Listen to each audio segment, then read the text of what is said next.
you were both in the Navy and then the Army, and you were in World War II, Korean War, and Vietnam. Talk to me now. You're a young man. Were you drafted, or did you sign up when World War II broke out? When World War II broke out, I enlisted in the Navy because I was only 18 years old. My father wouldn't sign for me to serve earlier. And then from there, we went to the Philippines, and we were decommissioning Navy bases, sea bases. And then from there, I went to Leyte and went to Subic Bay. Spent a year there, and then I came home, got out of the Navy, went to college. My GI Bill ran out, so I joined the ROTC for $35 a month. So I finally got out of got my commission in '52, and then I went to Fort Sill for a basic officers training course. Then from there I went to Fort Chaffee, and then from Fort Chaffee I went to Korea. And after Korea I went to Vietnam. This was about several years later. And then from there the rest of was Army life. A career. All right. Now, in the wars, were you in combat in any of these conflicts? In Korea and in Vietnam. Tell me what was going on in Korea. In Korea, I was a forward observer for a 196 Battalion.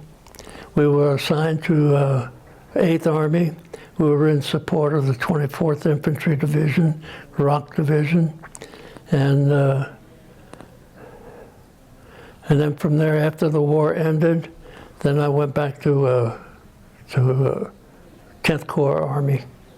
Were there times during the war, I mean, you were in World War II, you didn't see combat, but were there times when you were scared, wondering, I've been in all these wars? Yes, well, in Korea, I was out inspecting the gun squads, and then we got some incoming rounds, and I was out in the open. I couldn't see, so I just laid flat. And then after that, I got up and went to the Fire Direction Center, and the guy was smoking. I said, let me have one of those. I'd never smoked before in my life. So I started smoking, and I smoked for about 16 years after that. Now, in Korea, tell me about leaving Korea, and then pick it up from there. Well, let's see, when we came back from Korea, I was on an airplane, and we landed in Fort Washington, rather on the East Coast in Seattle. And then I caught a troop train and took a lot of people down to Fort Chaffee, and then I went on home for 30 days leave. And then Vietnam comes along. Well, Vietnam came along in '62 or '63, because then when they were fighting over there was a bunch of observers going on. Well, in 1965, the Army says, okay, Frank, I want you to go to Vietnam. I want you to be an advisor. Well, I'm a field artilleryman, see, so I don't know what the hell kind of job they're going to give me. So they say, well, you're going to be an observer. I said, what's that? He said, well, you're going to go over there and you're going to tell this guy, well, you're going to advise him on what to do. I said, well, what the hell? I've never done this before. So he says, yeah, well, we're going to appoint you as mayor of Vinh Kim. That was down in the Delta, right along the Mekong River. And the VC used to use that as a path going up over to Saigon and whatever not, and Canton. So, well, I'm sitting there we have a rifle company. It's a popular force company, about 120 guys that we're going to support, be the perimeter for Vin Kim. We got a couple of mortar rounds come in on different occasions, but we were pretty well safeguarded. We were in bunkers and whatnot, so it wasn't too bad. Did you ever stop and think at some point when you're in Vietnam going, you know, I've been through 3 wars now. When will it end?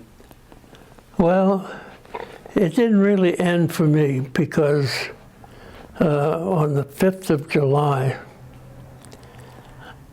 I'm going into Mito, rather into the Mito, to get some supplies for my people. And I got blown out of a Jeep. The most frightening thing ever happened to me. I lost my weapon. I didn't know what the hell to do. So I rolled over into a ditch, and then they stopped firing. So they came and got me, put me on a helicopter. I went to the Army hospital there in Saigon. Stayed there for about 4 days. Then after that, they sent me back to my unit again, because I guess I was okay after that. And then But now I'm drawing 90% disability. from that Yes, from that incident. yes, Now, when the war ended, when you left Vietnam, you stayed in the service then. yes. Made it a career. Yeah. Let's jump back now. You grew up in New Orleans Yes, around the Depression time. Well, not around, in the Depression. that's correct. Did you remember what life was like, you know, for your family back then? well, my dad never had any education, but he married my wife, my mother. They were both French descendants. They were in St. James Parish. I couldn't trace whether they came from France or whether they came from Nova Scotia. I think they really came from Nova Scotia. With some of the people that came out of there, they settled in Lafayette, Louisiana. He was on the same side of the river as Lafayette, but he was further south. And they had a lot of Germans that were assigned down there that lived there, because my grandmother was a Scheck Snyder on my mother's side. And my dad, well, he did manual labor all of his life until he finally got a job at the post office of a mechanic. He was very good with tools. He could, you know, we had a washing machine, you know, one of these old ringer types, you know, put your hand through there, and he'd take that apart, put it back together, you know, and everything worked out okay. He used to give me haircuts. He was a very clever man, but he didn't have any education. And when I was going to high school, I decided, well, I'm going to teach him how to read. Well, we got him to read pretty good, and then he died at 53. Can you imagine that? Died of a heart attack. It's tough. Yeah. Let's jump ahead now. Tell me about when you met your wife. Well, I was a company commander at Fort Bliss, and I was training soldiers for 90 millimeter guns.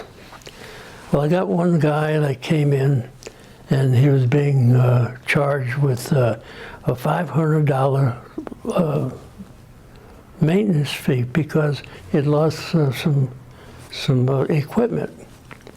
So I had to go see the, and at the time he was in the psycho ward at Fort Bliss. So I had to go see the doctor and see if I could get a statement from him, because I thought he was being railroaded. So I wanted to get a statement from him. So I went up there and I sat there and waited for the doctor to come back out.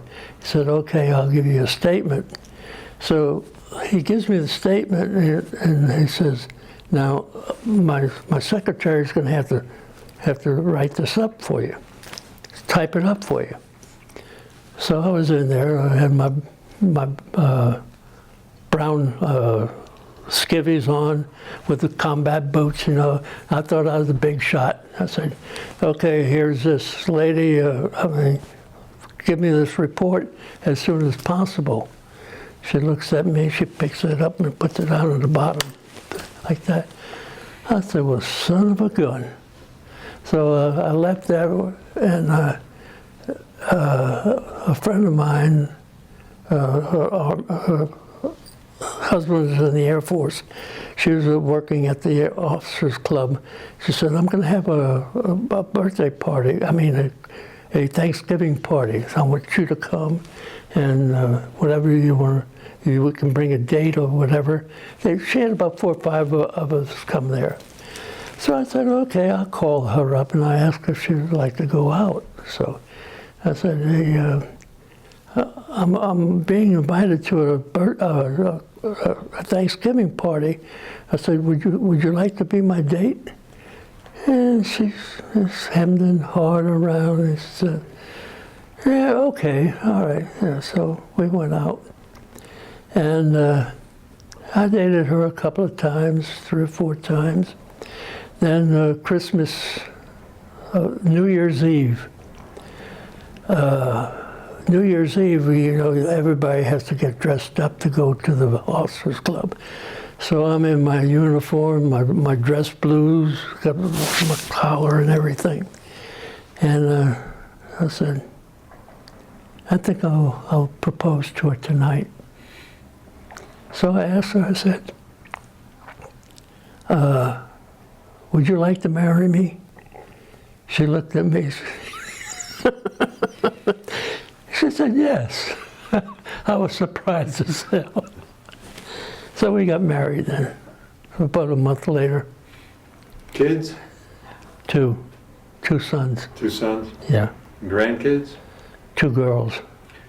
So living through yourself through 3 wars, what things do you tell your grandkids? Your life compared to theirs? Well, when I was growing up, in order to entertain myself, what I had to do was I had to take 2 clothespins, you know, the kinds that fit together like that, Sure. Put them together, and that was a horse. And I would play with that, you know. I was always military minded. There was a comic strip in the newspaper called Tim Tyler. And I always had to read him because he was an adventurous, you know, that sort of thing. So I enjoyed him. And then when I went to high school, they organized an ROTC program. So I said, "Well, I better join that." So I joined that, became a first sergeant, and never could play football, but we played football, sandlot football, at the Audubon Park, you know. I was very close to Audubon Park, where I lived. And every Sunday afternoon we'd go out there and play football. We had It was pretty well organized because we had about 12 or 14 people on the team, and then we would play kids from another neighborhood, 3 or 4 neighborhoods, and we had a pretty good team. Now, in your lifetime, there's been so many momentous events nationally. The wars, for instance, assassinations, moon landings, some tragedies with the space program, 9/11, of course. Is there something that just really stood out that really made an impression on you? Yes, when JFK was killed, I was at the officers club having lunch, and we didn't have a TV then. All they had was radio, and they had the radio on, and they announced that JFK got shot. And that was really something that really impressed me, because I can always remember his inauguration speech. That famous line of his, ask not what your country can do for you, Yeah. ask what you can do for your country. That's right, yeah. Yeah. I always remembered that. You did a great job, man.